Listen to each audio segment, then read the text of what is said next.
one world currency. The New World Order. Those are the roots of trouble. I imagine that right now you're feeling a bit like Alice, tumbling down the rabbit hole. Let me tell you why you're here. You're here because you know something.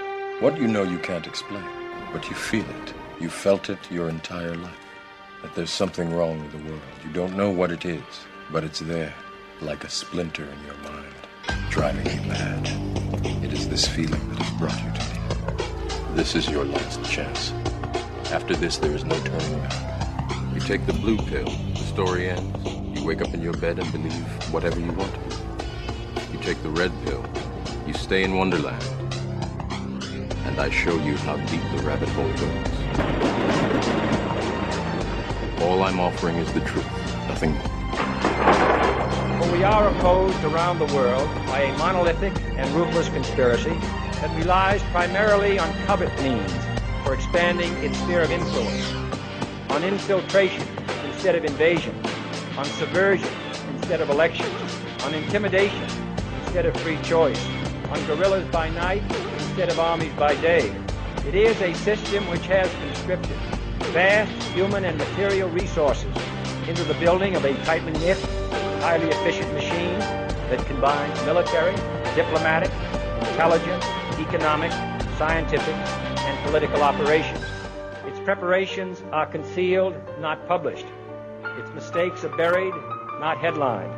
Its dissenters are silenced, not praised. No expenditure is questioned, no rumor is printed, no secret is revealed. But I am asking your help in the tremendous task of informing and alerting the American people. And now, welcome to another episode of Down the Rabbit Hole. Here's your host from federaljack.com. It's Popeye. Ladies and gentlemen, welcome to another live edition. It is March 26th, 2014. Tonight's live edition, I am going to be going over a few different topics, including doing a woodshedding tonight. Yes, I haven't done a woodshedding broadcast in quite some time, probably about a month and a half. Yes, I know I have my rant broadcasts, but I know people enjoy the woodshedding episodes. And tonight will be no different than the others. The person I'm taking to the woodshed is going to get a virtual whooping, as it were. Mr. Cass Sunstein. You've heard me mention him before. Name sound familiar? Anyone in the class? Hands up. Name sound familiar? That's right. Cognitive Infiltration. The book that I referred to a few weeks ago on air by David Ray Griffin. Mr. Cass Sunstein. His paper was torn apart. This paper that he wrote about conspiracy theorists and conspiracy theories and how to break down these conspiracy theory groups like the 9/11 Truth Movement, how to infiltrate them. You heard me mention this on air a couple weeks ago when I was discussing the 9/11 Truth Movement and this whatever movement, I hate that word, but this whole thing as a whole. And how it's being infiltrated like the civil rights movement was back in the 60s. So we're going to take Mr. Sunstein to the woodshed tonight.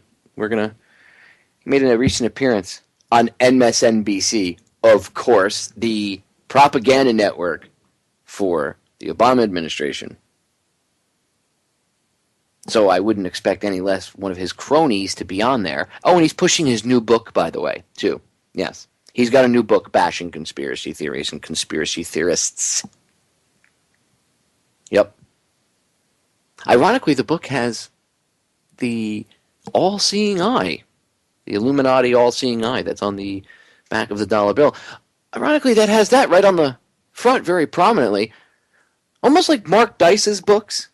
How his books, like if you ever read Mark Dice's book, The Illuminati, it's a very simple cover. It's just a gray, book cover with the image of there might be a new version of it, but the one I have it's a gray book cover and it's got the Illuminati all-seeing eye in the center of it. Well, that's pretty much what Cass Sunstein's book is. It's black with, if I remember correctly, it's a gray image of the Illuminati all-seeing eye in the very center there. So, I mean, really, is that there because you're putting it there to attack conspiracy theorists and make fun of them? See, they're always pointing to this, or is there something a little bit even more involved? I don't know. So I have a tendency to see the subliminals. Anyway, we're going to get into him and his new book. I'm going to rip him apart.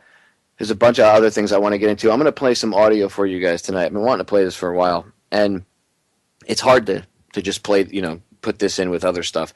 I like doing my rant episodes like this where I can pick a couple topics and go off on them and either read you an article or play you audio and then tear it apart. Well, one of the things I want to get into is the reality of Obamacare tonight. They keep putting all these ads out with these famous people. Obamacare is great, sign up. And when you hear the pundits talking about it, these talking heads on these fake news broadcasts, they come on air and they talk about, there's just too much disinformation out there.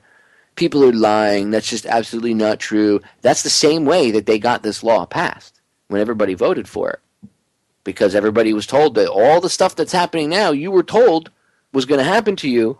And the proponents of this bill said, no, those are lies and conspiracy theories and blah, blah, blah. And that's all fake. None of that is true. All lies. None of it's true.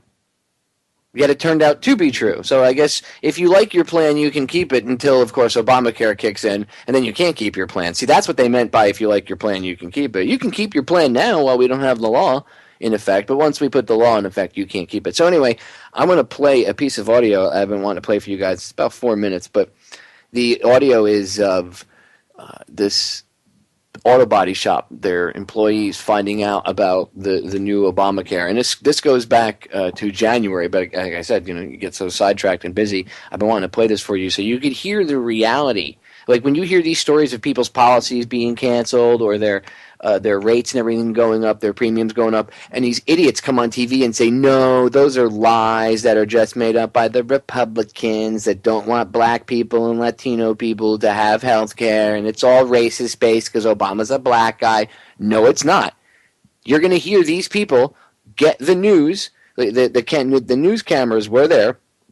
And I forget who it was, but they went there, and they were there when these people got the news. Their boss had to break the news to them. And you see, you can't see it, but you'll hear their expressions over the air, which are very, very real, okay? They're not fake. They're not made up. It's not, what do they call it, AstroTurf? It's not grassroots, it's AstroTurf. It's not, that's all politically backed, as if the people that push for Obamacare and all this other stuff have no political backing, no shady connections, anything, no, nothing at all. No. They're all above board, right? Right. I don't even think I have to get into that. Anyway, so I'm going to be going over that. Another thing I want to get into is the story of a little girl in Utah who was denied medical cannabis and she died. So, do we need to have any more of these kids die? I had Sierra Riddle on last week. I actually rebroaded her interview last night. Very important interview for people to hear, very powerful. This Friday, I have another Canna Mom coming on live. In fact, she just got harassed. Somebody called CPS on her, and I have to find out more this week. I was talking to her about getting her on. Somebody called CPS on her because she's, God forbid you're giving that child cannabis, because she's trying to save it, you idiots, instead of her giving the child something horrific like chemo. But I'll have her on. We'll get into that. Just more insanity here in Bizarro world, ladies and gentlemen. Totally crazy. Seriously. I say it all the time. I woke up one day and, up was down and down was up. So before we get into all those more serious topics, and I want to give them a little more time, I want to throw this out there really quick. If you're in South Florida, especially the Broward County area, the rest of this week, do not be surprised if you see military helicopters flying over your heads. That's right. Broward Sheriff's Department and the military, Broward Sheriff's Department and the Army, I should say, are teaming up and working together, having more of these, urban drills. You can see they're being more selective about where they do it now and how they're doing it. because when they first started doing it, they were scaring the crap out of everybody, and the YouTube videos were coming up. Now they're doing it a little bit more like frogs in the pot. They're being more selective about the areas that they train in. They say it so it has less impact on the folk around them. No, it's so that less people notice what they're doing, because they still want the element of surprise. Remember, that's one of the most powerful tools ever. Okay? Anyway, if you see military helicopters or God knows whatever else they're going to be doing, because they haven't really gone into detail about what they're going to be doing, but if you live in Broward County and you see military helicopters or any type of military training or exercise going on in the next few days, don't freak out and think it's martial law, although it's faux martial law because they're not supposed to be doing that. So they're frogs in the potting us is what they're doing. They're getting us ready for if and when they do eventually roll it out for real, people won't take it as they did like the first couple times they saw the helicopters flying over and firing blanks. I mean, they're firing rounds. They're just not live rounds because there's no projectile coming at it. But they're still there. It's to get you acclimated to hearing that. Seeing helicopters fly overhead, doing a little bird doing a gun run down Biscayne Boulevard. That's insane. That's something you would expect that you would only see like in the invasion of Iraq or something like that, or if you watch the movie Black Hawk Down, when they come in and they're coming in to rescue the Rangers at night, and you see the helicopter, the little bird, it's a little black helicopter that came running, doing gun runs up and down the streets. What do you think they're doing with the blank rounds over our heads? What do you think that is? Oh, it's just training, Popeye. No. See, I'm old enough to remember, and I know that Johnny will remember this. My good buddy Johnny English. I know Joe Joseph will remember this. Ken Webb. All these guys that were in the military and that are older like me, and we were in the military prior to Posse Comitatus being forgotten about and pushed to the side. We were taught, I know the first thing I was taught in boot camp is, you're not a cop. Don't get involved in police, civil matters. You're not covered for that. It's not you can get in trouble for that. It's a violation of law. You cannot do that. That was the first thing that they told us. Okay? The very first thing that they told us. Posse Comitatus. Now they're acclimating everybody to get used to seeing, like I said, military gunships flying around and everything else. So if you're in Broward County this week, if you live there in South Florida, and you see the helicopters and stuff, don't have a freaking panic attack. But be on alert. Know that it's happening. If you see it, take your camera phone out, your phone out, start videotaping it, take pictures. If you have a camera, start taking video with your high quality camera. Write a blog. Pay attention. I mean, make a stink about it, but don't have an anxiety attack and think that, for the uninitiated that might not understand what's going on, don't think that, oh my God, there's a terror attack in Fort Lauderdale. No.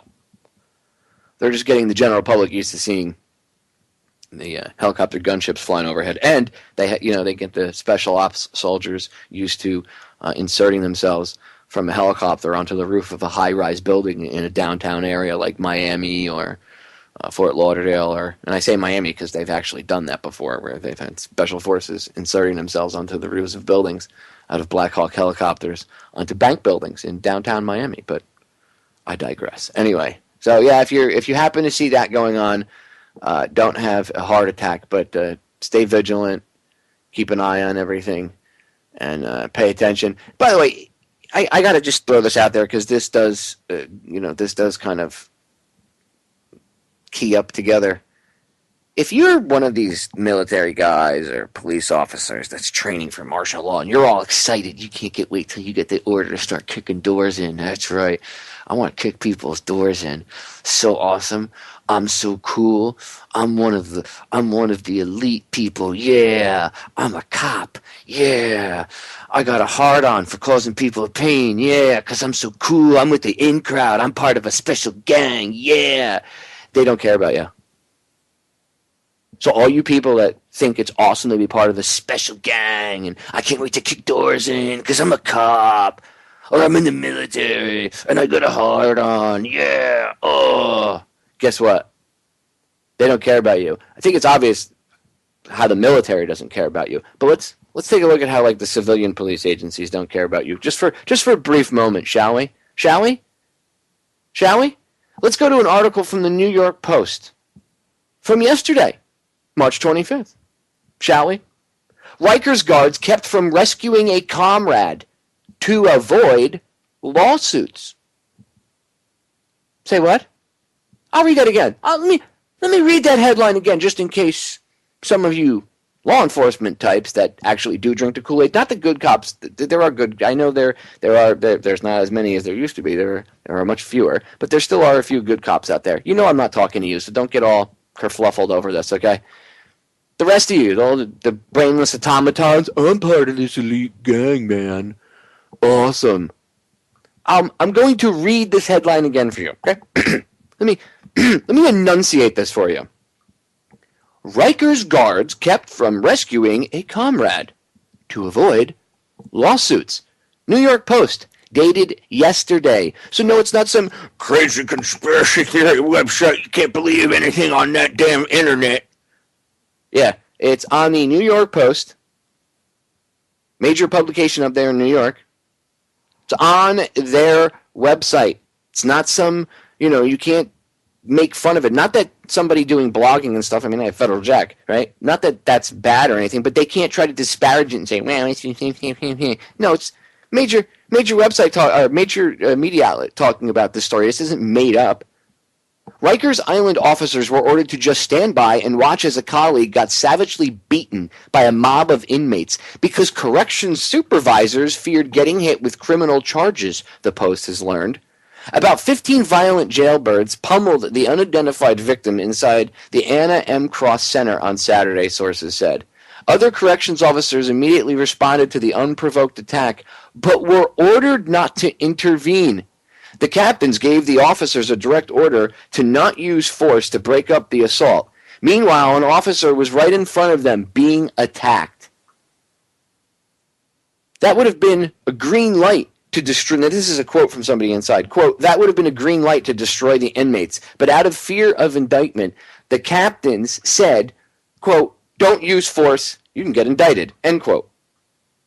So, to all you cops out there that run around buying into this crap that you're at a war with society and that we're all scum unless we're police officers, okay? Pull your heads out of your rear ends. I know that they target certain individuals with lower IQs. I know some of you might be surrounded by people that can barely tie their shoes, but most of you have brain one in your head enough to understand what's going on. So it's not cool to be part of a gang, okay? Because guess what? That gang don't care about you. Look, these supervisors of these corrections officers, and by the way, corrections officers are part of your little law enforcement crew, okay? So I don't want to hear, well, that's just corrections. You don't think that your own people would do the same to you? They don't care about you, geniuses. They don't.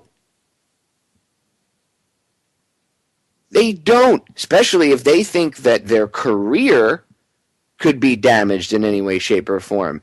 And think about that for a minute. They let this guy, a fellow guard, they stood there and watched this fellow guard get beat by inmates. By 15 inmates, they watched this guy get beat. And the guy could have ended up dying. They could have killed him. They could have beat him to death, and they didn't do anything. Now, what does that also show the prisoners? Shows that they run the prison, really. I mean, they kind of already do because they outnumber the guards. But you're supposed to, in a properly run prison, you have a level of respect that you do have to show them. But it keeps everything on the straight and narrow, and you have things that go, bad here or there. But it makes things operate. Anybody that's ever been a prison guard knows what I'm talking about. I have a good friend who was a corrections officer, so I have a bit of an understanding about this.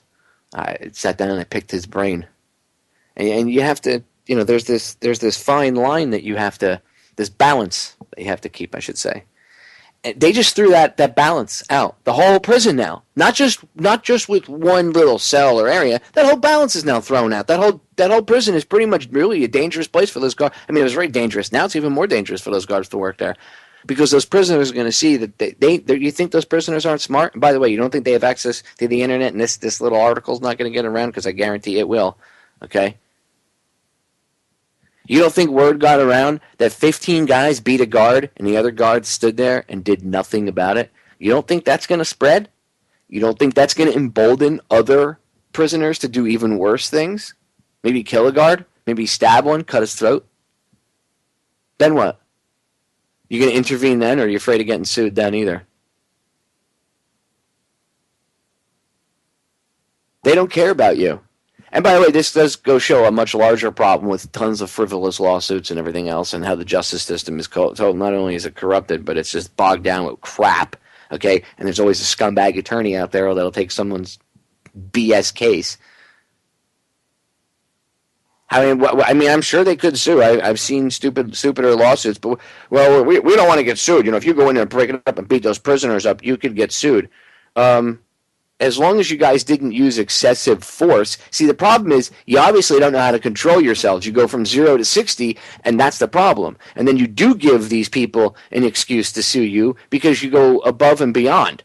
But if there's 15 guys on one of your coworkers, aren't you going to help them out? You're just going to stand there and do nothing? Nice. If I was that guard, I'd be suing the hell out of that prison. I'd sue every guard that was there, and I'd sue the supervisor. I mean, if that's not a frivolous lawsuit. They stood there and watched this guy get beaten and did nothing. And by the way, what kind of men are you? I'm so tough. I have a uniform with a badge and a nightstick. We even have gun training. We're allowed to carry weapons at certain times, because in jail you can't always carry. You can't carry. They usually don't walk down with weapons, into hang out with the inmates in the Gen Pop areas and things like that. So, but there are areas where there are firearms, and firearms are carried. So it does fit them. Anyway, people, wake up.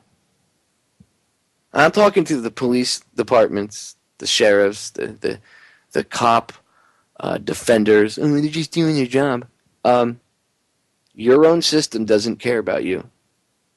Your own system does not care about you because they're afraid of lawsuits. They won't put your personal safety out there. They'd rather let you get hurt than get sued. What does that say about these people as individuals themselves, by the way? You think maybe your system that you work for is corrupt? And I'm not saying, be lawless, you want anarchy. No, I never said, and by the way, the word anarchy is completely grossly mischaracterized, but I never said that we had to have total anarchy. I believe in structure of some sort. I don't see why we can't have structure. But what we have now is completely out of control, and it's nothing like the system that was set up. And because of this, you keep getting more and more insane laws, and because the people at the upper echelons of power aren't getting in trouble for doing things, that starts to trickle down, and the lower level shitbags start to do the same thing. I'll bring it up again, case in point. Like what, a year and a half, 2 years ago, a year ago, whatever it was, that kid, and I can't remember his name right now. I've even talked to him off air on Skype before. He's in Pennsylvania. He was walking down the street. Open carry, it's legal, and the cops came up and they started harassing him. And he said, look, I'm not violating the law. I'm completely within the law of what I'm doing, just as if I was walking down the street without my gun on my hip. So what's the difference? Because I have a gun on my hip, that's why you're coming over and I'm suddenly a terrorist, even though, again, it's completely within the law to do so?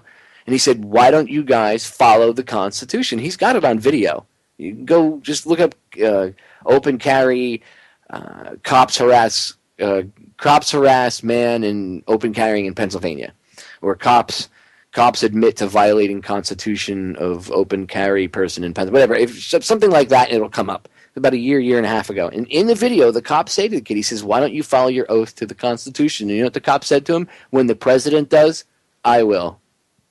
Okay, so what does that tell you? The lower level scumbags are seeing the upper level scumbags not doing what they're supposed to do and then not being held to account for it. And they're going, well, if they can abuse their authority and power, why can't I? I have access to the same power.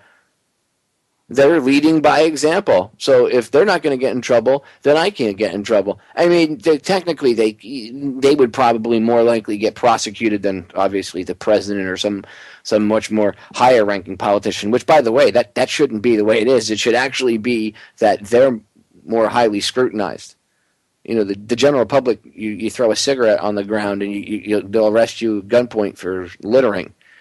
These guys steal billions of dollars right in front of you and lie to your faces about it, continually lie to your faces about it, and nobody does anything.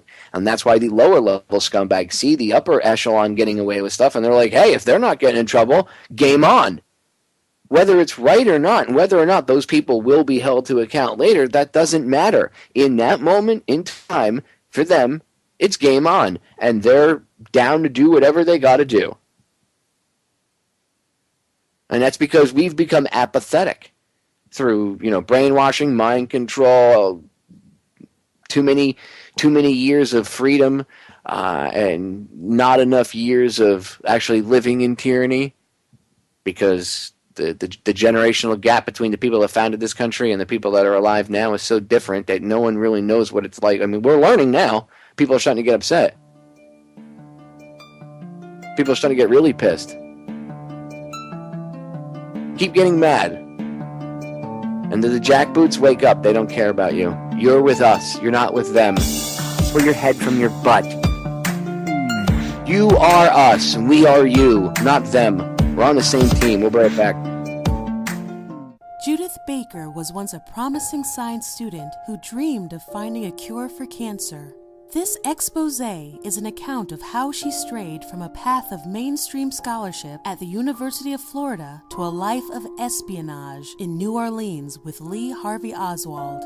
In her narrative, she offers extensive documentation on how she came to be a cancer expert at such a young age, the personalities who urged her to relocate to New Orleans, and what led to her involvement in the development of a biological weapon that Oswald was to smuggle into Cuba to eliminate Fidel Castro. Details on what she knew of Kennedy's impending assassination, her conversations with Oswald as late as 2 days before the killing, and her belief that Oswald was a deep-cover intelligence agent who was framed for an assassination he was actually trying to prevent, are also revealed. Me and Lee by Judith Baker. Special JFK 50th Anniversary Signed Limited Edition. $30 including shipping. Limited number of these available. Every order also gets a free Truth Frequency Radio bumper sticker and some federaljack.com business cards. Order your copy today at federaljack.com/store.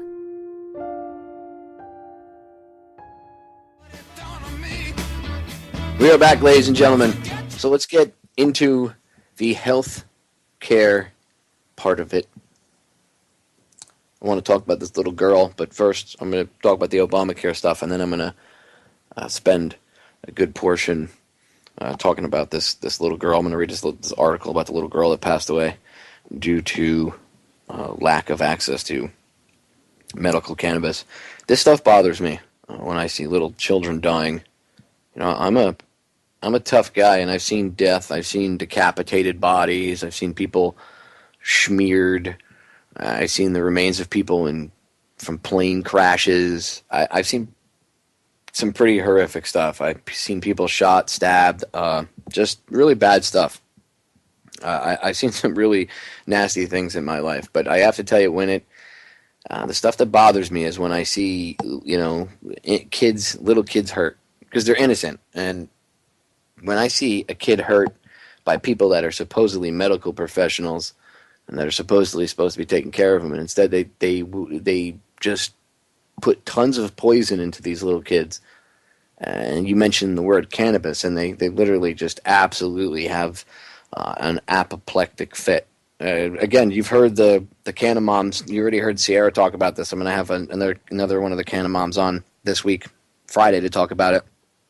Just, it's insane. It really is. But First, let me get into this Obamacare clip, and then I'll spend the rest of the segment talking about that, and I'll rip into it and give you my feelings about it. And then hour two, we're going to slap Cass Sunstein around a little bit, and MSNBC in their attack on quote-unquote conspiracy theories. They must have used the term conspiracy theories, I don't know, 15 times during the entire segment, 15, 20 times. It's like a ridiculous amount of times they said the term conspiracy theory. So obviously, they're trying to program people's heads. Conspiracy theories equal, and then whatever they're trying to tell you. Anyway, we'll get into that. So first, employees in a Pennsylvania company learn of increased health care costs due to Obamacare. You're going to hear them learn it on air, live. They find, well, it's not live now, it's a little bit older, but at the time that it was recorded, it was live. This was not staged. They were learning about their health care costs, the new costs, as they were being taped. So let's take a listen. Some Obamacare reality versus what the powers that shouldn't be want you to think with all their propaganda about how great it is. Outside Simonetta Collision and Car Care, it's a frigid 2 degrees. Inside, Gary Simonetta's employees are getting ready for a pretty heavy meeting Gary has been dreading for months. What I have here is the benefit sheet from last year, what you were on in 2013. Charles Moore has handled the company's group health insurance for 19 years. Here is the new plan that we had to switch to that takes into account the Obamacare regulations. As our cameras roll, 47-year-old Dave, who's single, Judy, a 53-year-old mother of one, 39-year-old Brian, who also has one child, 48-year-old mother of two, Christy, and Jeff, who's single and 42, all find out for the first time how the Affordable Care Act will affect their medical coverage and how much they're going to pay for it. Jeff, there's yours. And I just folded these up because they are private numbers for everybody. It's what your new monthly premium is going to be for this plan. Last year's 6% premium increase has now exploded fivefold to an average 32% jump, and that is just for starters. That 32% increase includes increasing the deductible as well to try and get something modestly priced. Look at the numbers. Jeff and Dave used to have a $1,250 deductible. Since Obamacare went into effect, it's now jumped 60% to $2,000. That's nothing compared to Brian, Christy, and Judy, who have kids. They're going to pay twice that, $4,000. This was the best option we could find. Copays are up too. Where it used to be your primary care doctor copay of $20, it's now going to be $40. Since Obamacare went into effect, pediatric dental and vision exams are covered. That's a bonus for Brian, Christy, and Judy, but not for Jeff and Dave. Generic drugs are also significantly cheaper. We ask each staffer what they think of their new deal. Deductible's terrible. I mean, how many people actually can come up with that deductible money if they get into an emergency room? Dave's monthly premium goes up modestly by about $50. Christy, though, not so lucky. Her monthly premium jumps $260. That's 30%. $895 a month for health insurance. It's coming out of my pocket. That's a house payment for most people. Brian actually saves $77 a month, but that $4,000 family deductible, It's going to be a pretty big hit in the pocket. and Jeff is in the same boat. They call it the Affordable Health Plan. There's nothing affordable about it. I can't afford it. His new premium is only $28 more a month, but Jeff says he's going to have to suck it up if he ever gets hurt because that deductible is just too much. Wake up, America. This isn't acceptable. It's not acceptable. But it's 53-year-old Judy who gets hit the worst. What's your increase? From $9.29 to $13.16 a month. That's a 42% increase added to her new $4,000 deductible. How do you add all that together? How are you going to do that? I don't know. Back in the shop, we're going to replace this rad support. Owner Gary Simonetta has his own worries. His monthly premium just jumped $584. That's 63%. The small businesses are the heart of America. So how's that going to affect everybody? It's not good. Broker Charles Moore agrees. One size does not fit all in medical insurance. And unfortunately, that's one of the big downsides to the Affordable Care Act. Downsides that leave Judy wondering if she can ever afford now to get sick. I don't know how President Obama thinks that he's helping us. Because we can't afford this. We can't afford to pay these copays, to pay these deductibles on what we're making. But I thought the Affordable Health Care Act made health care affordable. Isn't that the reason they call it the Affordable Health Care Act? No, it's not. See, they give things these nifty little names so that people suck it up and buy it up, and they just, I love it. The Affordable Health Care Act. Everybody's going to get free health care. I mean, you were warned, America. Just so you know, you were warned. You laughed when you were told what was going to happen. Oh, you crazy conspiracy theorists. Barack's trendy and cool. He wouldn't do that to us. Now, all of a sudden, everybody's facing reality, and you're getting hit with the same propaganda again that they did when they tried to sell you this crap. Everything from people don't know how to use the internet, so it's their fault. It's your fault, America. You can't use the website. It's your fault. Their website does not work properly. Does not work. My wife has health insurance. Okay? She has health insurance. She has to call them to ask them a question. Simple question. It took her over 5 hours to get through. Collectively, adding everything up. Because she hung up a few times. About 5 hours before she was able to get an answer for a simple question. That's what this healthcare law has created. It has created a debacle. We warned you, America.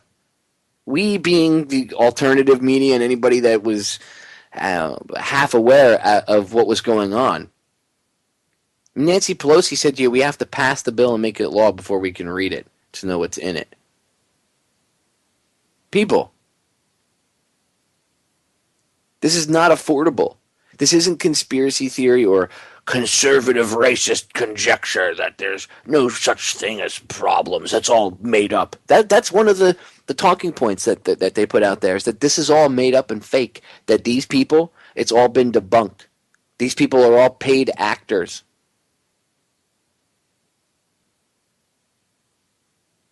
Are you kidding me?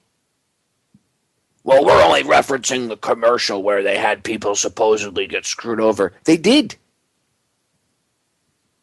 Millions of people are getting screwed over in this country as we speak right now. Millions of people are getting screwed over in this country for their health care. Okay? That's not some political attack ad. I'm sure the Republicans are going to use it for the 2016 election. Neocons are already trying to suck in the alternative media and anybody that'll listen. They really are.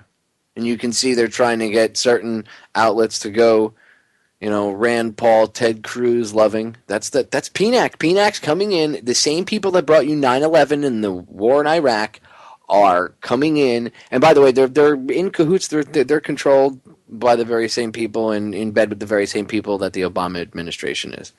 So there is no difference. But now the neocons are coming in behind the scenes because Obama has done his thing, for 8 years. Liberals, now have a bad name. Democrats have a bad name. They've pissed off the nation for 8 years. So now the people that are angry, they want the freedom movement. Yeah, the freedom movement's being hijacked. It should be called the My Freedom Movement, by the way. But the freedom movement is about to be hijacked by PNAC, Project for a New American Century. Marco Rubio's name gets thrown around out there all the time as one of these Tea Party senators. He's a Tea Partier. He's a good guy. He was doing interviews and speeches, 2 weeks ago, going around talking about his idea for a, quote, new American century. All you need to do is put the word project in front of it, and you get the idea.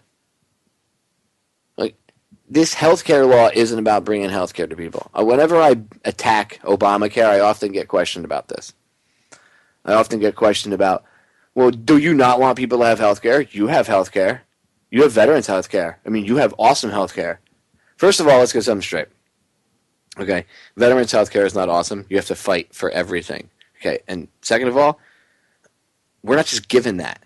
Okay, the only way you really get veterans healthcare is if you're a disabled veteran and you paid for it with an injury to your body that you have to deal with for the rest of your life. The reason that we get healthcare is because they have to fix us for the damage that was done to our bodies because we signed a contract. So it's not some free gift that's given. And believe me, we really don't get great healthcare. And now America is learning what government-run healthcare is like. You know, waiting 3 months to go see your primary care doctor. That's what veterans deal with every day, just so you know. That's what it's like to be a vet. Now you're all going to learn what it's like. Anyway, at least that aspect of it. But people often ask me, and they say, well, you know, you have health care, so don't you want somebody else to have health care?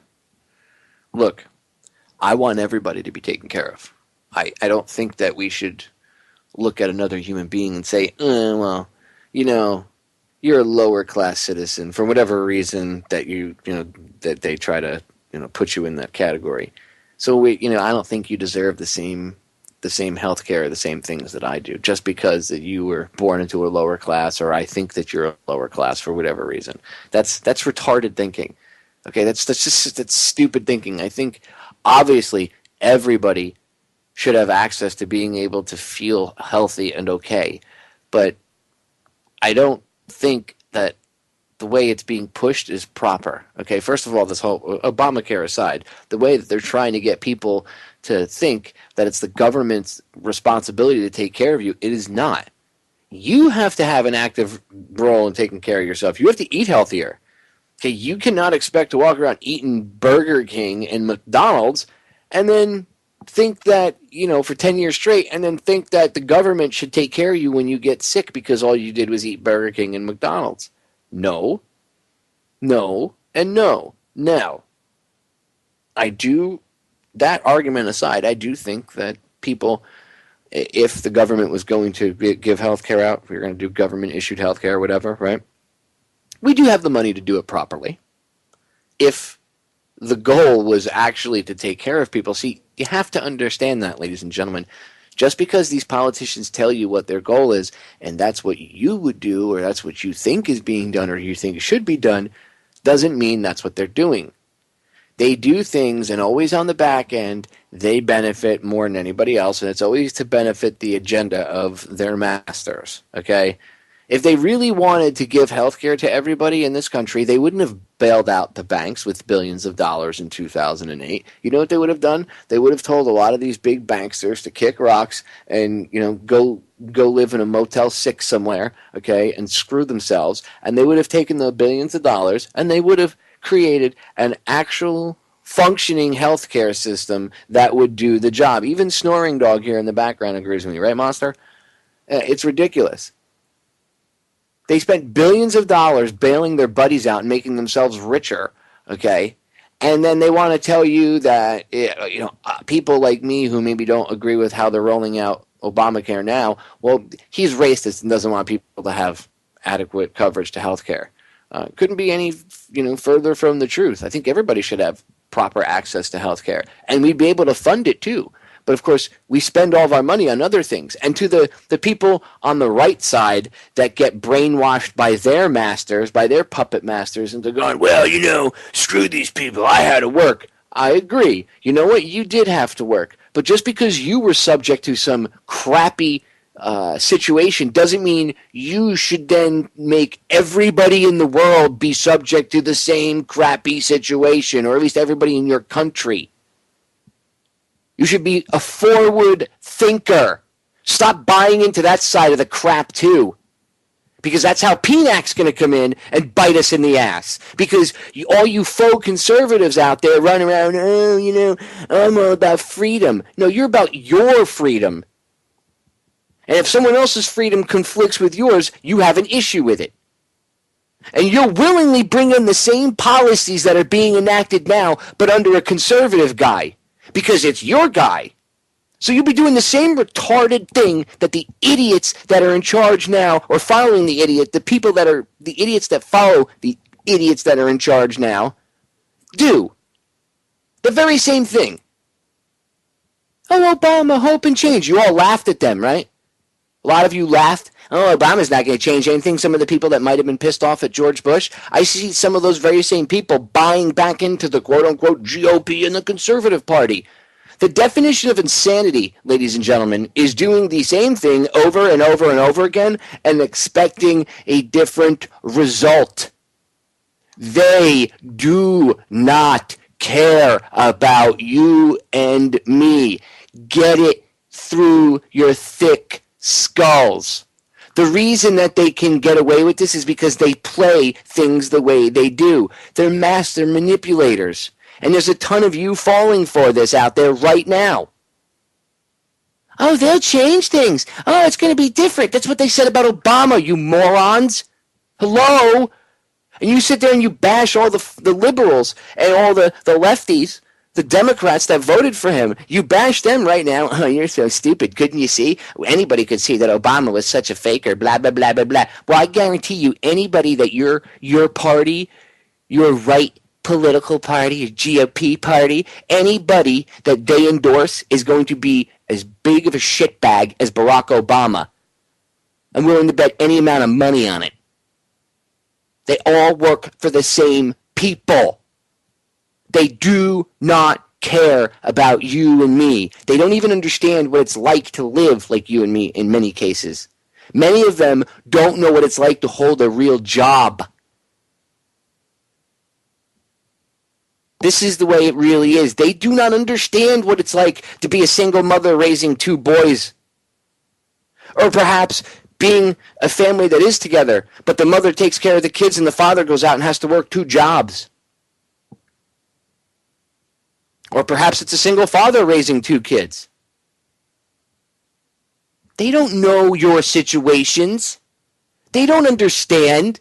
So stop running to the freaking voting booth and going, oh my God, Superman saved me. You said this on CNN and, I know that, you're correct and all the people that are against you, they're just against you because you're black or insert whatever faux crappy argument there.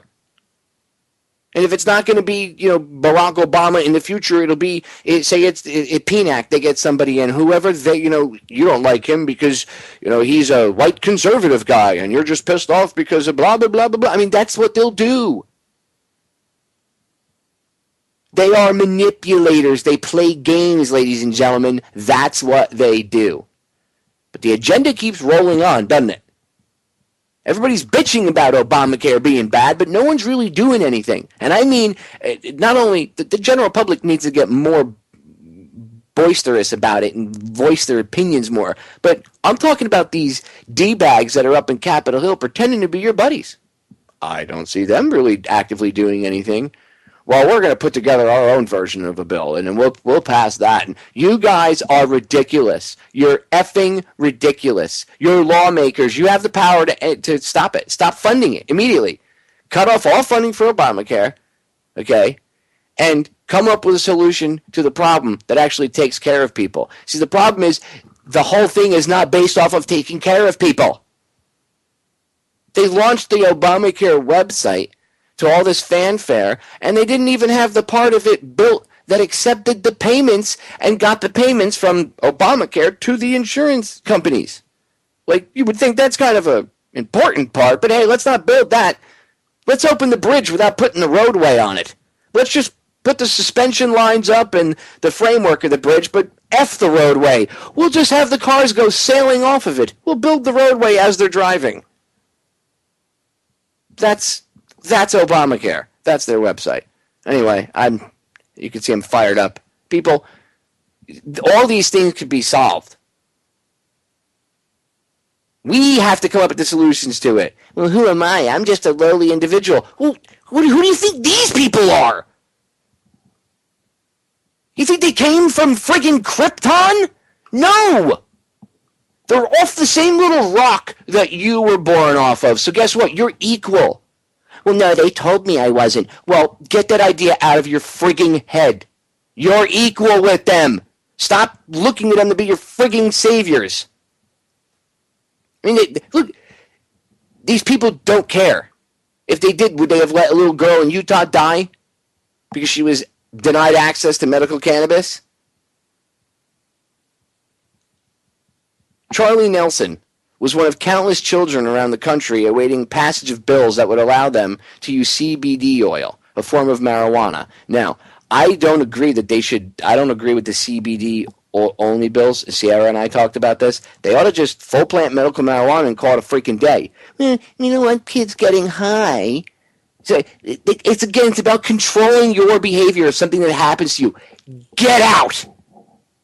Back off. Because of you people, a little girl died. And there's countless more people dying every day. Adults, veterans, kids. She was a 6-year-old, and she suffered from a condition called Batten disease that causes seizure, mental impairment, blindness, and loss of bodily control, and eventually death. And there is many accounts of how hemp oil could have helped her. But of course, she lives in a state where it's illegal. And these doctors in these states that, they harass the parents.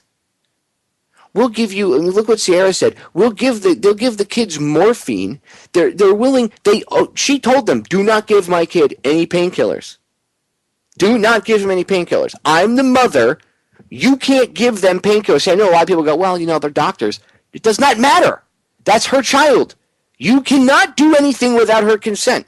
She said, do not give him painkillers. He's on cannabis oil for pain and for everything else, and it's fine. The cannabis oil is what put the cancer in remission. But no, they still want the kid to take his forced chemo. So once a month, she has to deal with that. And when they gave him the forced chemo shot, they also gave him the painkillers.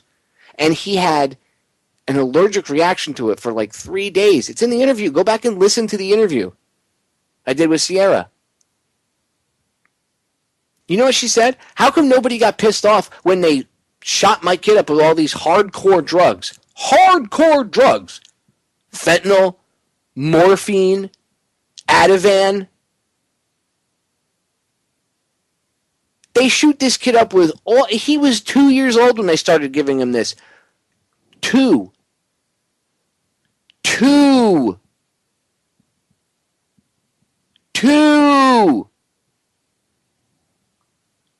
Nobody gets pissed off that they gave this kid these drugs after the mother told him not to, and he has a negative adverse reaction to it. Gets very sick. She has to deal with that for 3 days afterwards. Taking care of the kid, hoping that something bad doesn't happen to him. All that stress. Where are the parents and people getting pissed off about that? Oh my God, they drugged the child. They could have killed him. No, they don't care. Happens every day. They don't care. They don't care. Well, I have medical malpractice insurance. Well, accidents happen, Popeye.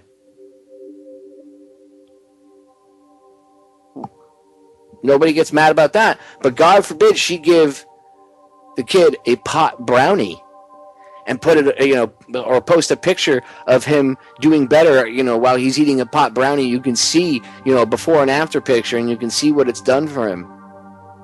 God forbid she do that, because, oh my God, all hell will break loose, right? That's horrific. God, you're horrible mom, CPS. But nobody gets pissed that these doctors almost killed her son with drugs, hardcore drugs. Nobody gets irritated at that. No one? Not one individual out there? Nobody? This is Sparta! Well, I'm glad to see Leonidas is pissed off about it, because I know I am, and you should be too. We need to stop this. The ignorance that's out there needs to stop. Period. We're going to break. We're back in 3 minutes. Stay tuned. Ladies and gentlemen, we're back with hour number 2 here on tonight's live edition of Down the Rabbit Hole. I am your host, Popeye from FederalJack.com. It is March 26th, 2014. A few other things here in hour number 2 I'm going to be getting into. I suggest if you didn't hear hour number 1, go back and check it out. I'm going to be getting into Cass Sunstein, and at the very least I'm going to get into Cass Sunstein and Bill Gates on Common Core. If I have more time, there's a few other things I'd like to get into, including referencing an article, which is up on federaljack.com. If you guys want to see it, you can see it for yourselves. It's titled "Local Police Tap Cell Phones." And the local police in Florida are now doing pretty much the same thing. They're getting their hands on a lot of this phone tapping equipment or access to it, and they're doing the same thing. And now it's a matter of where do we draw the line? I mean, when is enough enough? When are people going to say, okay, no, you can't spy on me. It's not okay. Well, if you have nothing to hide, there's no reason not to be worried about it. There is. It's called freedom and privacy. Well, if you have something to keep private, then no. If you have something to keep private, you have something to keep private. It's that simple. That's simple. There is no other argument against it. Okay? The argument against privacy would be that you're a tyrant. Can I come in your house and go through your wife's underwear drawer? See if I can see if she's got any sex toys in there or anything like that? No, that's out of line. How dare you? Well, I don't want you going through my emails. I don't want you going through my wife's emails. I don't want you going through, if I had kids, my kids' emails. That's the equivalent of going through their underwear drawer. No, it's not the same thing. It is the same thing. It is. Case in point. It was okay for America to be spied on until members of Congress found out they were being spied on. Dianne Feinstein. Senator Feinstein didn't like the fact she was being spied on. Oh, suddenly it's a violation of the Constitution.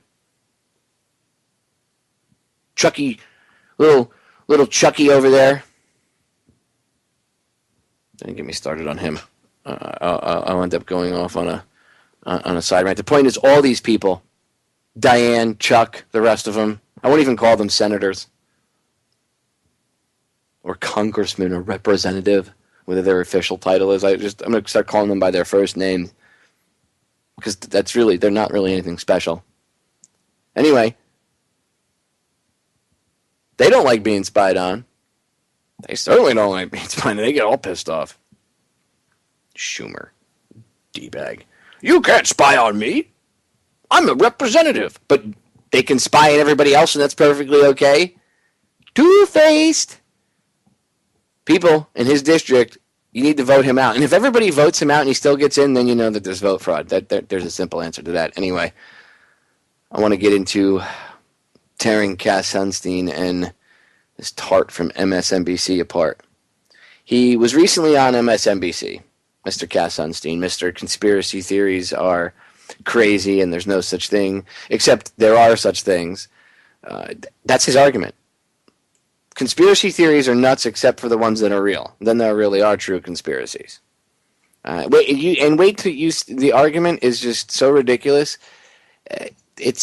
They equate conspiracy theories with Santa Claus, and they actually this is how they keep their viewership dumb.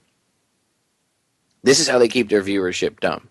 Okay, they have an uneducated talking head who's probably got 3 brain cells functioning at the same time go on and talk about stuff that it's her opinion. You'll hear her say, well, I believe. My wife pointed this out.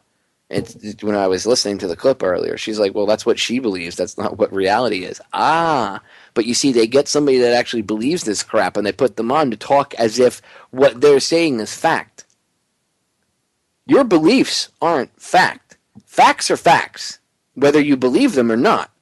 Some people don't have to choose to believe that oxygen is out there and that air is real. Well, I can't see it, so I don't believe that there's really air out there. You take a breath every day, right? Right? There's your proof that there's oxygen. My cats and my dog breathe. My wife breathes. All the people around me breathe. There's my proof that the oxygen exists. I can... The wind, really can't see wind until I see it rustling stuff like picking up leaves and stuff off the ground or going through the trees or knocking something over. But I know the wind exists. Facts are the same way. Truth is the same way. Doesn't matter if you believe if it's truthful or not. The truth is the truth. See, that's the problem. People in this me society have been programmed to think that if they think it's not, that whatever it is, that's the way it is, and that anything else is wrong. And they will fight you on it. I have friends and family and loved ones that are wide awake and I still have arguments with about things. And I'm like, I've told you this 100 times. They choose not to believe it. And they've said to me, well, I don't believe that. That's the problem. That's the problem. You believe what you want to believe. And they understand that because those beliefs have been programmed into you. And then the powers that shouldn't be manipulate those beliefs. And that's what MSNBC, Fox News, and CNN are for. They're there as propaganda mouthpieces to get you to believe what the powers that shouldn't be, the talking heads, want you to believe. They want, they're not there to actually give you real news. If you still think that, then come on. Really, I have a bridge in Brooklyn to sell you. If you believe that, I could, make a good profit off of it probably. Anyway, let's get to this clip. So Cass Sunstein comes on, MSNBC, and this is more so almost like a promotion for his book, his new book that he's got out, Attacking Conspiracy Theories. But it's also a way of getting him on TV and putting him out there as, she quotes him as an expert, okay, policy expert.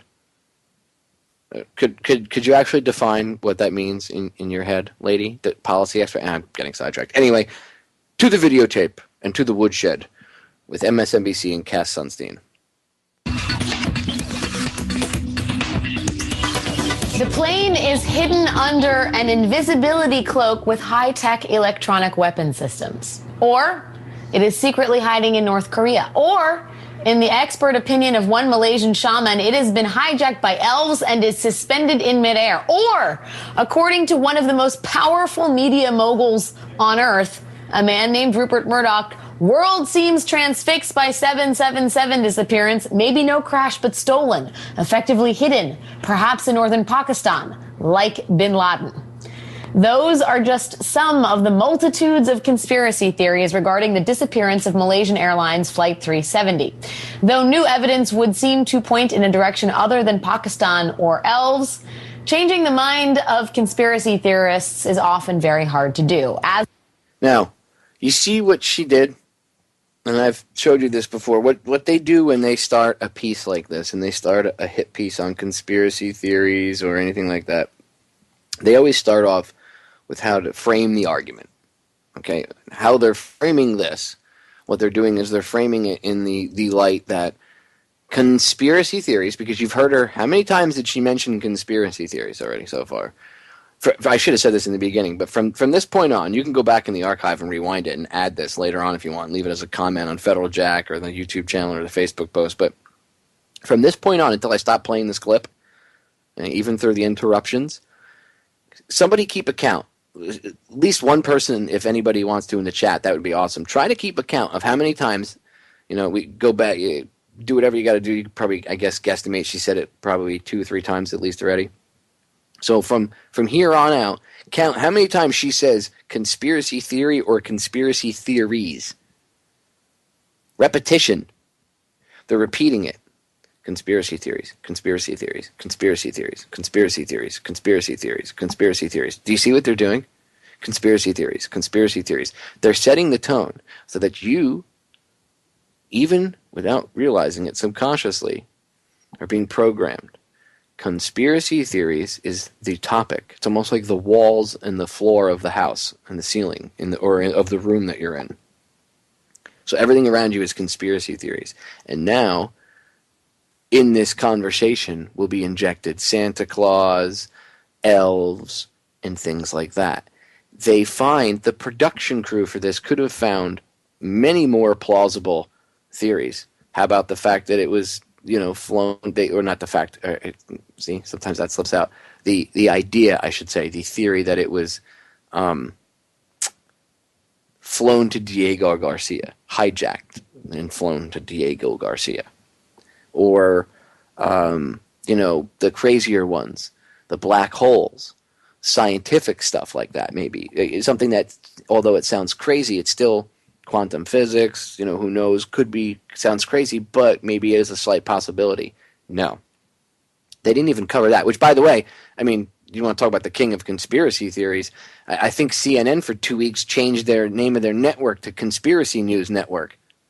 Because that's all they did was cover this missing plane, and everything was, oh my God, they landed it in Diego Garcia. Could the aliens have taken it? Is it in Pakistan? Was it terrorism? Was it this? Was it that? Maybe they should call it SNN, Speculation News Network. That's what they should all be called. But anyway. So they're framing the argument that conspiracy theories equate to fairies and Santa Claus and elves, and then I'm surprised they didn't say aliens and things like that. But because there's more talk, you also have to pay attention. MSNBC also does a lot more interviews with Michio Kaku talking about alien life being real and stuff like that. So now they shy away from that because maybe that sounds more scientific. Maybe that will attract somebody. Nope. They're framing it conspiracy theories, elves, and Santa Claus. Okay? Conspiracy theories equals elves and Santa Claus. That's what they're going for. With the birthers who deny President Obama's citizenship, or the truthers who perpetuate the theory that the United States orchestrated the attacks on September 11th, these kinds of theories are unusually resistant to correction. As legal scholar and former Obama administration official Cass Sunstein writes in his new book, Conspiracy Theories and Other Dangerous Ideas, conspiracy theorists believe that the agents of the conspiracy have unusual powers, so that apparently contrary evidence can be seen as a product of the conspiracy itself. So what he's saying is, people that are quote-unquote conspiracy theorists think that the conspirators have some sort of level of power that's just possibly not possible for them to have. You're telling me that somebody that has access to money couldn't influence a newspaper editor to do, to print something that they want printed? Or perhaps maybe one of these conspirators themselves, one of these upper echelon rich people themselves that have money, maybe, I don't know, that, owns a publication company like the Hearst Publication Corporation. I don't know. Maybe perhaps, a publication company like that could be controlled and, put out false information, like Remember the Maine. And, I don't know. I guess if I read through history, I see that that's actually reality, but I digress. Anyway, Sunstein says that these conspirators, shouldn't have this power. They possibly couldn't have it in reality, but us conspiracy theorists, we're so crazy, we think that they have the power to rewrite the narrative so that if there was evidence out there to refute exactly what they're saying, it was put out there, which in a lot of cases there is. You have Popular Mechanics. That's a perfect example. Okay, perfect example. Popular Mechanics, quote-unquote, debunking 9/11 conspiracy theories. And yet this guy will tell you, oh, there's no possible way that any conspirators, could have ever had access to Popular Mechanics or anything like that. Look, think about it. If they're high level enough to pull off 9/11 and get away with it, you don't think that they have people in the media? Come on. It's a joke. Joining me now is Harvard Law School professor and author of the new book, Conspiracy Theories and Other Dangerous Ideas, the man himself, Cass Sunstein. Cass, am I to believe it's you, or is it just a hologram that appears to be you? Well, it's me, but of course I would say that. Right, exactly. Okay, so we are in a moment right now where this book, as usual, you are hitting the cultural nail on the head as we talk about what happened to this plane. All these insane theories have been out there.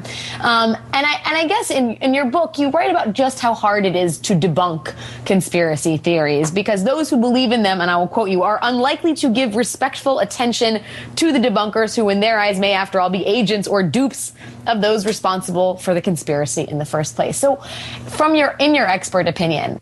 Before she even asks this question, the conspiracy theories, quote unquote, about the missing plane, I just want people to think about this. So because remember, she's framing an argument. I want you to think. I don't do this for them. I do this for you. So I want you to think for a second, okay? Just think for 1 second. We still don't know what happened to that plane. So how does she know that any of these crazy conspiracy theories, it was flown into Pakistan, these crazy conspiracy theories. That was the mainstream media that was talking about that. That was like the neocons and people in Congress that were talking about that. That wasn't, Joe Joseph or Truth Frequency Radio or Popeye or anybody else. We weren't going on air going, oh my God, the terrorists in Pakistan have it. The point is, we don't really know what happened to this plane yet. They haven't even found wreckage of it yet, and she's acting like, there's satellite images, they're going out there, so we know. It crashed. It must have just flown off course and ran out of fuel and crashed. So that's what happened. End of story. So suddenly this news anchor knows exactly what happened and that there was no such thing as a conspiracy at all. At all. I'm going to give you the definition of conspiracy. Just wait a minute. But see, that's what she's trying to act like. Conspiracy, elves and Santa Claus. What is the best way to shatter a theory that has no basis in reality? There are two things that tend to work, or that at least have a probability of working. One is if you can appeal in a way that affirms the basic beliefs or commitments of the people who believe in the conspiracy, so that at a level of abstraction they may believe something that everyone believes, like wrongdoing should be punished or something. And if you appeal to them, that can work. Also, if you can get people who are allied with them in one or another respect, that in the sense that they are kind of credible in a group of people who find most people incredible, then that can work to debunk a conspiracy theory. Do you feel like we are in a moment right now, and maybe, a lot of people will say under this president, because there has been he has in some ways exposed cultural rifts that exist in American society, that we are in a period where conspiracy theory is flourishing. And I will point to Donald Trump, who is taken seriously in certain conservative circles and still maintains that the president was not born here, is one of the leading birthers. After the president released his birth certificate, Trump said he would have to check out the certificate himself, and then wondered why the president didn't just release it a long time ago. It feels like there's more of this out there than there has been.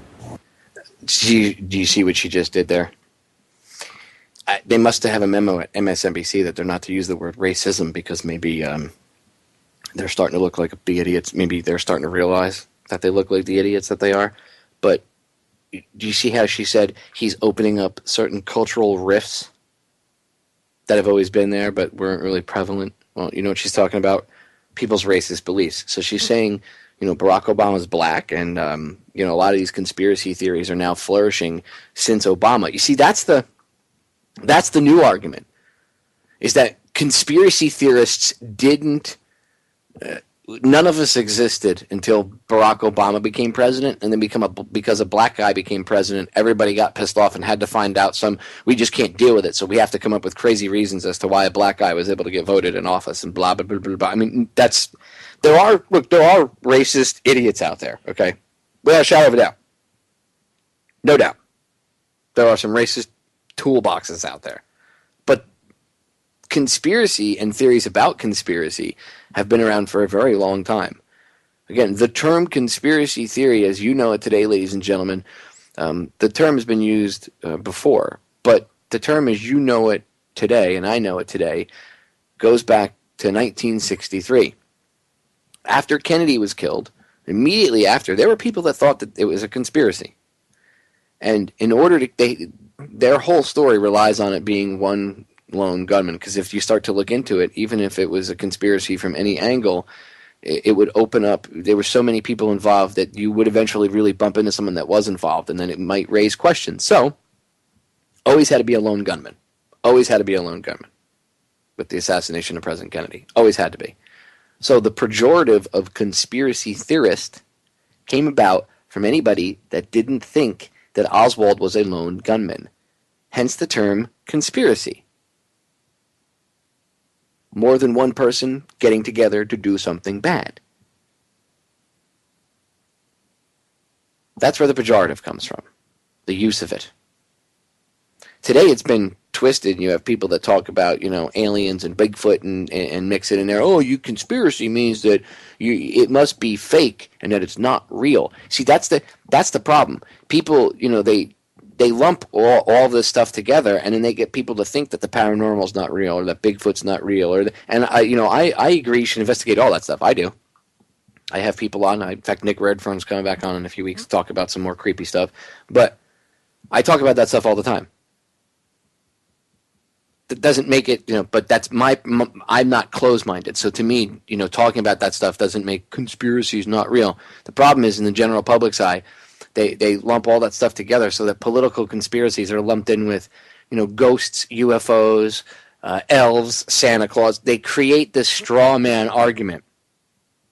And the general public doesn't really understand that much about logical fallacies or debate, and they buy into it. That's why you have programs like this. I think we're seeing a lot of it, and there are a couple of reasons. One is in a time of economic difficulty or in a time when things are going wrong in very visible ways, like with the plane, for example, and the tragic events in Benghazi, people try to seize on something awful, which may in fact be causal. It may have produced the bad outcome, or it may just be made up. So if you're scared or if you're angry, and a lot of people are, a conspiracy theory seems appealing. The other thing that I think is contributing to what you describe, I think you're right on that, is social media, which are on balance a terrific thing for freedom and information getting out there. But if you have isolated networks, they can be kind of echo chambers. And if they're politically polarized and full of anger or distrust, then they can start believing something that's baseless or ridiculous. Wait a minute. So only social media and conspiracy theorists are subject to that? You people in Washington, in your own little circle that are not connected to anybody else in the country, couldn't be going through exactly what you just said? Those in glass houses should not throw stones. You people are in your own little bubble. You have no idea what's going on with the rest of this country. And when people start asking questions, you're going to attack them and say, well, they have their own little spheres, and it's like an echo chamber, and they just sit and repeat and repeat and repeat. And to a certain degree, with certain things, you're right. But that's the way Washington is. That's the exact way the elitists are. They're out of touch with everybody else. But I guess it only works when it's aimed at us, right? It doesn't work when it's aimed at you. Cass? Yeah, when we talk about conspiracy theories, we tend to speak about them in a negative light. But you have made the point that some conspiracy theories are good, like Santa Claus is not necessarily harmful, or the Tooth Fairy. And I guess when I read that or when I heard that, my thought was, where do you draw the line at a conspiracy theory? Because the very word conspiracy implies something negative, I think. And when we think of Santa Claus, we don't think of a cabal of people arranging for this notion of a wizened, bearded man to deliver toys. How do you delineate what is a conspiracy theory and what is folklore or myth? Well, I would say that Santa Claus is folklore, or stories passed down, things like that. Okay, your government getting together, or people inside your government getting together to do something that's not in your best interest, is not a fairy tale and is not folklore. And really quick, I want to read you the definition of conspiracy so you understand, because she said, well, I always view conspiracies, in a negative light. And again, she's trying to portray them that they don't, that it's conspiracies or Santa Claus, the Tooth Fairy. The definition, and this is from the Webster Dictionary, the definition of conspiracy: a secret plan made by two or more people to do something that is harmful or illegal. The act of secretly planning to do something that is harmful or illegal. Okay? Do you understand what that means? Conspiracy is a real word. People get charged with it in court. They actually get charged with conspiracy in court. Every day people get charged with it.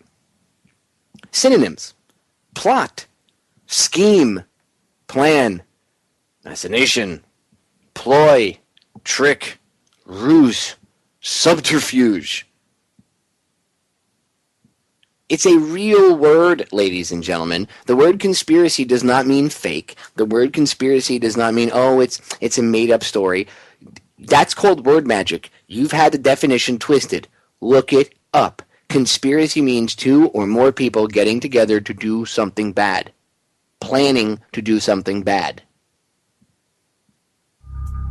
If more than one individual, if two people are getting together to take away your rights, your guns, your freedom, anything, your health, bilk you of billions of dollars, whatever it may be, that's a conspiracy. Like it or not. We'll be right back. Judith Baker was once a promising science student who dreamed of finding a cure for cancer. This expose is an account of how she strayed from a path of mainstream scholarship at the University of Florida to a life of espionage in New Orleans with Lee Harvey Oswald. In her narrative, she offers extensive documentation on how she came to be a cancer expert at such a young age, the personalities who urged her to relocate to New Orleans, and what led to her involvement in the development of a biological weapon that Oswald was to smuggle into Cuba to eliminate Fidel Castro. Details on what she knew of Kennedy's impending assassination, her conversations with Oswald as late as 2 days before the killing, and her belief that Oswald was a deep-cover intelligence agent who was framed for an assassination he was actually trying to prevent, are also revealed. Me and Lee by Judith Baker. Special JFK 50th Anniversary Signed Limited Edition. $30 including shipping. Limited number of these available. Every order also gets a free Truth Frequency Radio bumper sticker and some federaljack.com business cards. Order your copy today at federaljack.com/store.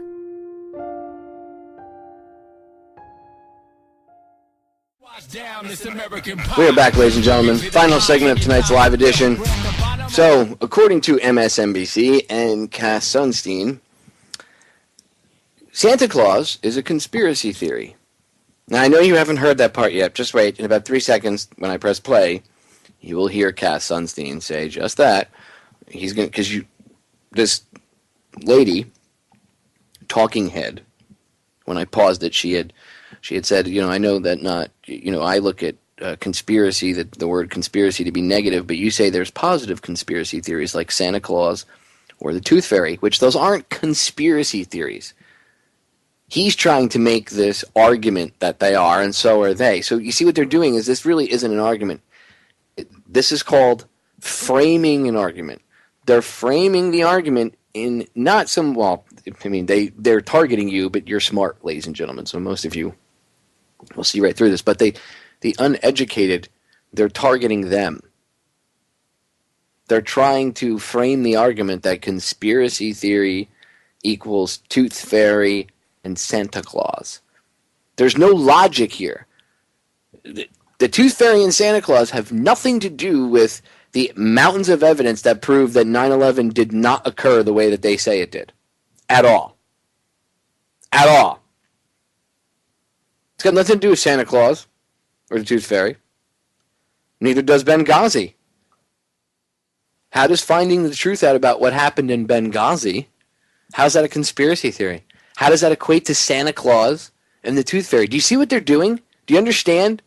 The reason I do these woodshedding broadcasts is to show you this stuff. I tear it apart and I show you the raw pieces, almost like sitting with you on Photoshop and taking apart a picture and showing you all the multiple layers that were used to create this one picture that they're trying to present you with. This argument is fake. It's completely invalid. And it's also not just pushing this idea, but it's also trying to sell Cass Sunstein's book, which is a piece of crap. And again, I may add, it got a solid black cover with the Illuminati all-seeing eye on it. So what's that about? Well, that's one of the major conspiracies, so that's why we did that. The editor thought it would be great. Right. Well, I think we'd want to distinguish between true conspiracy theories, like the theory that something malevolent was happening at Watergate. That's one category. Then there's another set of things which aren't really conspiracy theories, but are more like games or fictions or made-up fun. I think Santa Claus actually has some of the characteristics of a conspiracy theory, both in the sense that parents work together to propagate. I hope there aren't children watching. We hope nobody who believes that Santa Claus is watching this. We should have a banner. Well, maybe it's true. So parents do actually work together to spread something for fun. It's not something that we should worry over. And the Tooth Fairy the same. And the Santa Claus idea also has the idea that there's a mysterious group of elves working together in a kind of secluded location doing stuff that magically appears on Christmas Eve. So I wouldn't want the idea of conspiracy theory necessarily to have a negative connotation. It might accurately describe something that's true and that it's important to get out there and put a spotlight on. And it might actually capture some stuff which isn't awful, which is part of fun and things parents do or things families do. Now, I'm going to stop it right there because, again, I'm going to read you again the definition of the word conspiracy. You just heard him say, I don't want you to look at it in a negative light all the time. I don't want you to always look at the word conspiracy in a bad way. See, now, first of all, the fact that they're even mentioning conspiracy theories is a big thing, because 5-6 years ago they wouldn't have talked about this on the news. It would have been even like a little tidbit, and it would have been treated like completely fringe. Now they're talking about it like there's a lot of people that have these ideas. So now they're trying to say, well, conspiracy is not always a bad thing, and Santa Claus, that's a conspiracy theory, and elves and the Tooth Fairy. You see what they're trying to do? They're creating a straw man argument. They're trying to get people to look at this argument and say, look, conspiracies, elves, it could be a good thing, could be Santa Claus. No. I'm going to read the definition of conspiracy to you again from the Webster's Dictionary. The frigging dictionary, ladies and gentlemen. Stop buying into the word magic. These people are liars. They manipulate the definitions of real words, and if you see someone using a word in the incorrect way, you'll start picking it up and using it in that incorrect way, and you will not be using it properly. And when more people start doing that, that's how we have problems. And they've done it. The definition of conspiracy, remember, he said, I don't want you. Cass Sunstein doesn't want you to think conspiracy is always a negative word. Really? The definition in the Webster's Dictionary of conspiracy: a secret plan by two or more people to do something that is harmful or illegal. I will read that to you again. I know Cass doesn't want you to look at conspiracies in a negative light, but I'll read it to you again. There's two parts to the definition. First part: a secret plan made by two or more people to do something that is harmful or illegal. Second part: the act of secretly planning to do something that is harmful or illegal.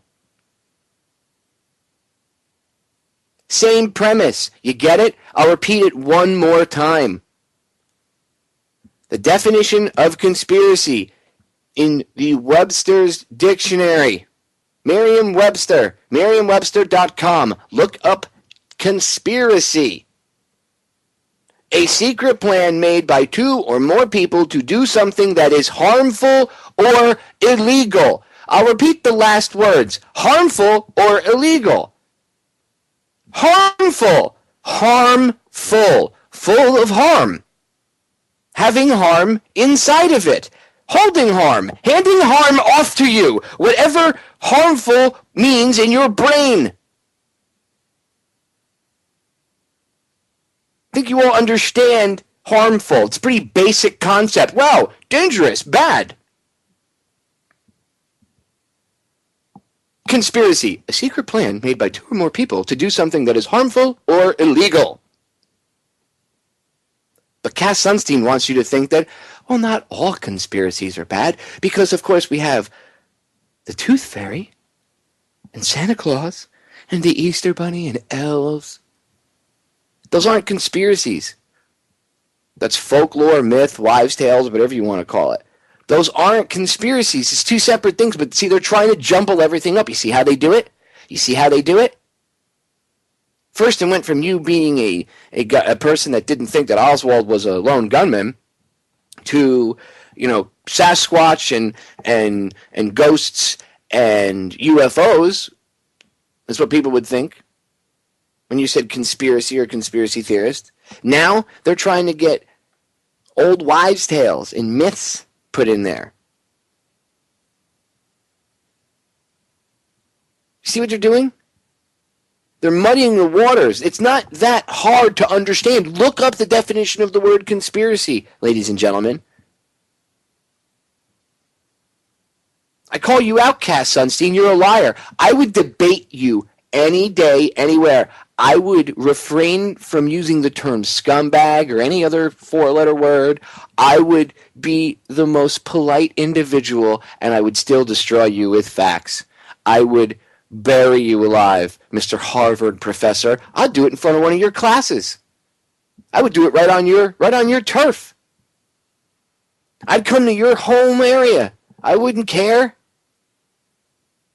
Because facts are facts. You can try to twist things as much as you want and try to throw big words out there, because that's what they do.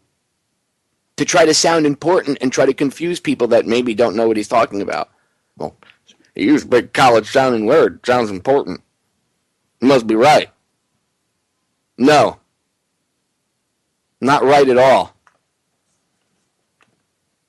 Go read David Ray Griffin's book, Cognitive Infiltration. Understand more about this individual, Mr. Cass Sunstein. Santa Claus and the Easter Bunny. Wrong.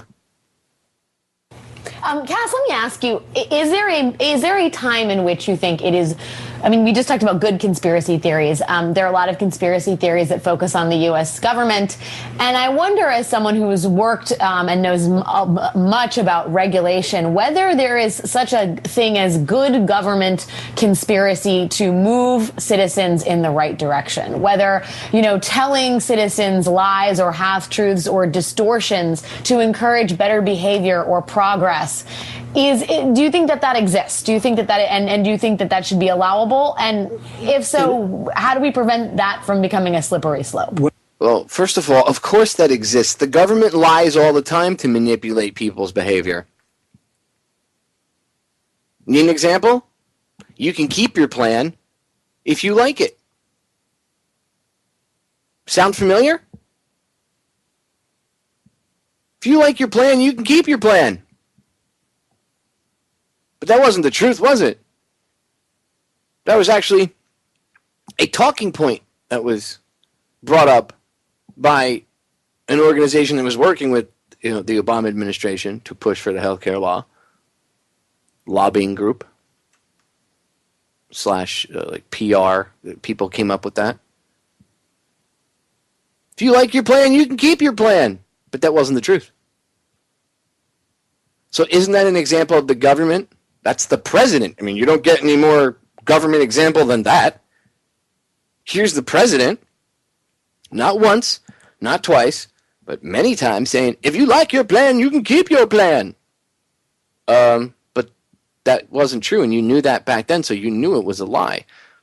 So technically, that was you lying to manipulate the behavior of the general public into voting for this law. Because that's how they do it. They have to manipulate the public to do it themselves, because the way the thing is set up. So, the system right now. So we voted for it. The American people, general public, they voted for it. You vote for it, America. You vote. You like your plan, you can keep your plan. And then this nitwit goes on and says, well, does that even exist? Is that okay if the government does it? Why do you think she asked that? You think that question was prepared for her? I bet your bippy it was. Why do you think that question was asked? Well, is it okay? The fact that they even asked the question. See, they're the news media. They shouldn't be asking, is it okay if the government lies to you to manipulate your behavior, because it's better for you. We're trying to regulate your morality because we know what's better for you. That's a dictatorship. The news media shouldn't even be asking if that's okay or if that goes on. They know it goes on. They should be exposing it. This is how you know, again, she shows her hand as a propagandist for the Obama administration. By even asking that question, she shows that she's not really part of a real news journalism or news/journalism organization at all. And I already know that. So do you. But the general public doesn't. They take it at face value. When I do broadcasts like this and I do bits like this where I tear apart stuff like this, I'm giving you your Hoffman sunglasses, okay? I'm giving them so you can see through this crap. Let's try to finish this up because I want to get to the Bill Gates loving Common Core crap. Well, in a free society, falsehoods and half-truths are not a good idea. So I think if the government wants to steer people in good directions, like to help their children eat healthier or reduce smoking, it's good to tell the truth and not half-truths or lies. So a very strong presumption in a free society, and even ones that aren't free, should be in favor of truth-telling and honesty, and incidentally in freedom of speech. So conspiracy theories, even if they're crazy or out there, the thing to do is to debunk them and not to censor them. We need a Donald Trump hologram to convince Donald Trump that the president was in fact born in the United States. That might possibly work if the hologram had a seemingly credible birth certificate. And a seemingly credible head of hair, because that hair is hard to replicate. Cass Sunstein, my friend, thank you. The book is Conspiracy Theories and Other Dangerous Ideas. Dangerous ideas. Thinking has become dangerous, ladies and gentlemen. You could be a thought criminal. A thought criminal. You see how they ended it there? Do you understand that this is a joke? But when they put the stuff on as quote-unquote news, it's not. It's a presentation being put on by a bunch of actors, and sometimes they bring in real politicians or real individuals, and those people are manipulated for whatever needs that the studio needs. It's all fake. Anyway, let's go to Common Core. I only got about 11 and a half minutes with you guys left. Common Core. I've destroyed Common Core thousands of times. I've had Charlotte Iserby on just eviscerating it. If you haven't heard my latest interview with her, go back. It's in the archives. Great, great, great broadcast. I love Charlotte. She really is one of my favorite people. I love that lady. She rocks. Great human being. She's going to go down in history as helping and being responsible, one of the people responsible for helping wake up a lot of people as to what's going on. She's just an all-around great person. Anyway, check her website out, Deliberate Dumbing Down of America, deliberatedumbingdown.com, and her son's website, americandeception.com. It's got all the information about leading up to what you see now, Common Core, this program. And she explained, actually, in the last interview I did with her, really good about Common Core. Like, she got into it and explained how, you can't just focus, on Common Core. That's the enemy. You have to understand that it's just a tool in their arsenal, and everybody's focusing on it. But the fact that parents are waking up and getting pissed off is good, and to that effect is why you see ABC News doing a piece with Bill Gates, where Bill Gates pushes Common Core. Listen to this television ad for Common Core from a group called the Higher State Standards Partnership. Listen to what they say. Listen to this. We're excited about a new plan for higher standards called the Common Core.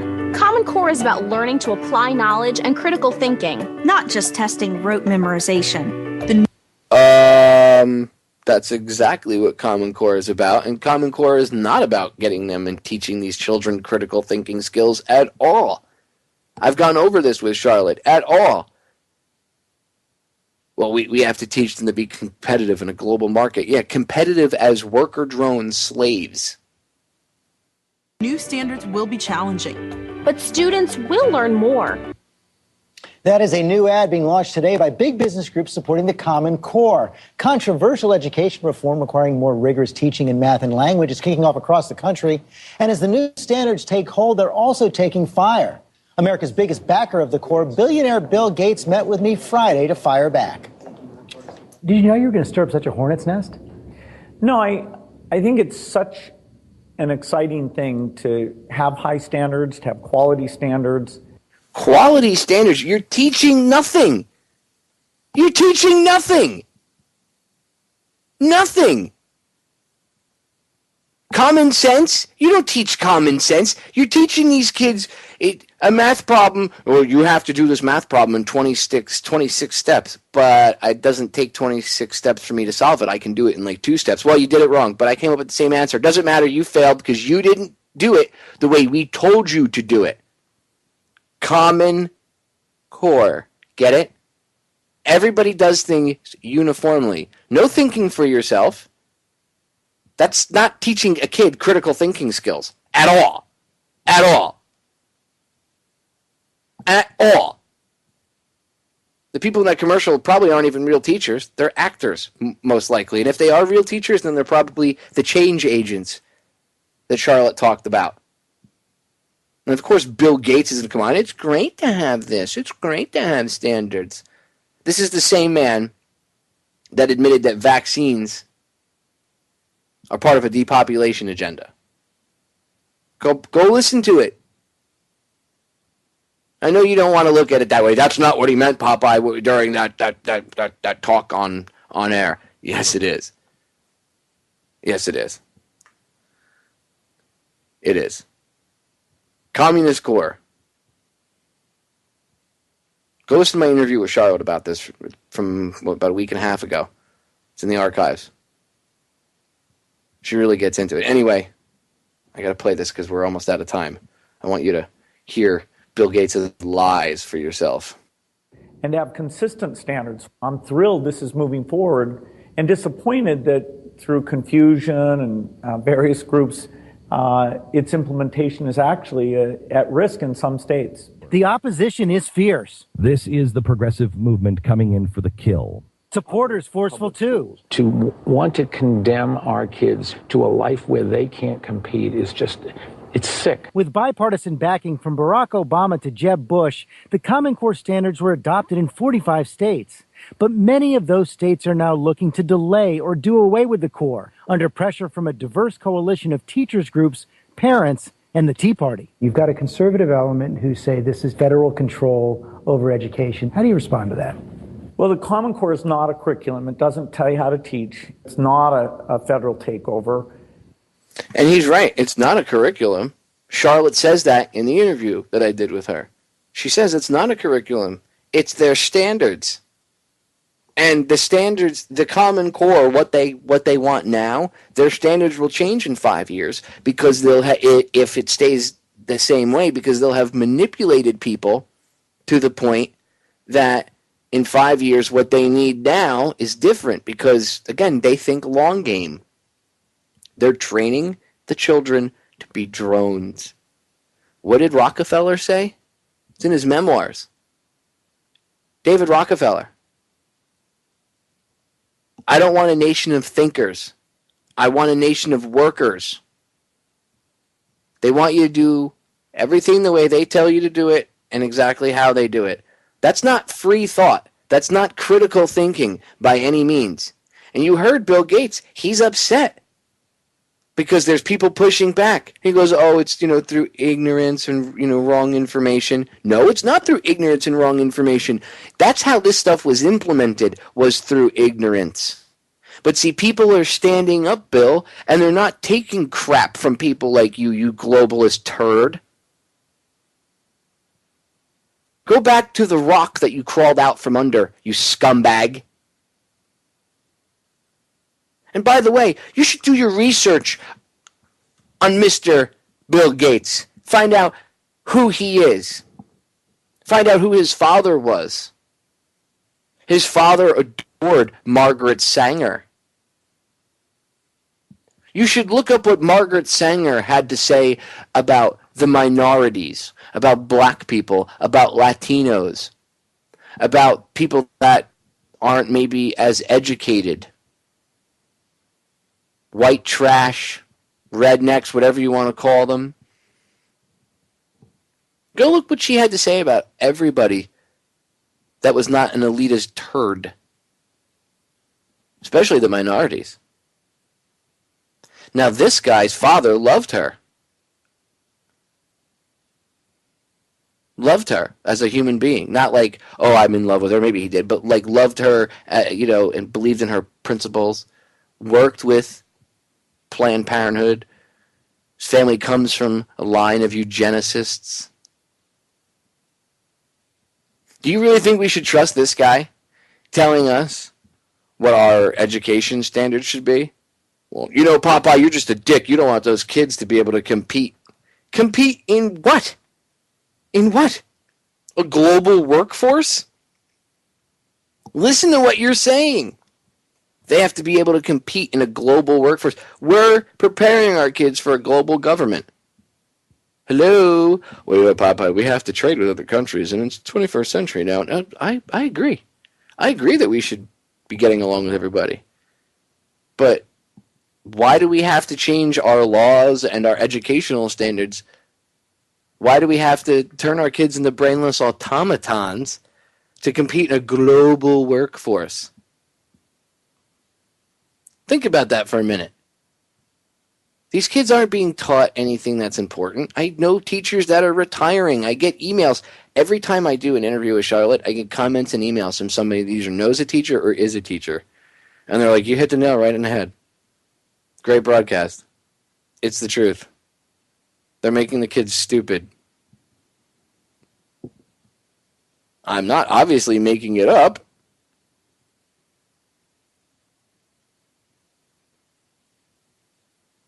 This is the real deal, ladies and gentlemen. Common Core is no good. Okay, don't believe Bill Gates because he comes on TV and ABC gives him some airtime and says, oh, Common Core is great. There's nothing wrong with it. Don't believe that crap. Do the research yourself. And the people that are out there talking against it, and look beyond Glenn Beck, because you see how they frame the argument? Well, the opposition against it is fierce, and they have Glenn Beck. And that's how they frame the argument, that the opposition against it is, Tea Partiers. No, I mean, there are conservatives that are against it. There's also Democrats and liberals that are against it. How about all the teachers that are against it? The school superintendents and principals and stuff that are against it, because there are some out there. How about them, the professionals, the educational professionals that are out there that are against it? I guess they don't count, though, right? Because they're uneducated. They're Tea Partiers, Popeye. They're just racist, uneducated Tea Partiers, and if they would just drink the Kool-Aid, everything would be fine. See, that's the problem.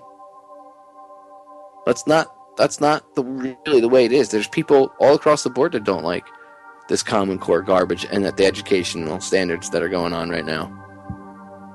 And again, he's right. Common Core is not a curriculum. Charlotte explained that. It's a set of standards. And their set of standards will change in 5 years when their requirements change as the kids get dumber and dumber and get more and more conditioned. Like a factory. Good news is, he's upset because you people are saying no. This is Sparta! That's right. He's mad because you're standing up for yourselves. So you know what that means? Continue to do it, ladies and gentlemen. Tell them no. We're out of time. As I always tell you, the solutions to our problems are an inside job. There's a perfect example. Stick up for your rights. I love you all. I'll catch you all again tomorrow night. I'm out of here.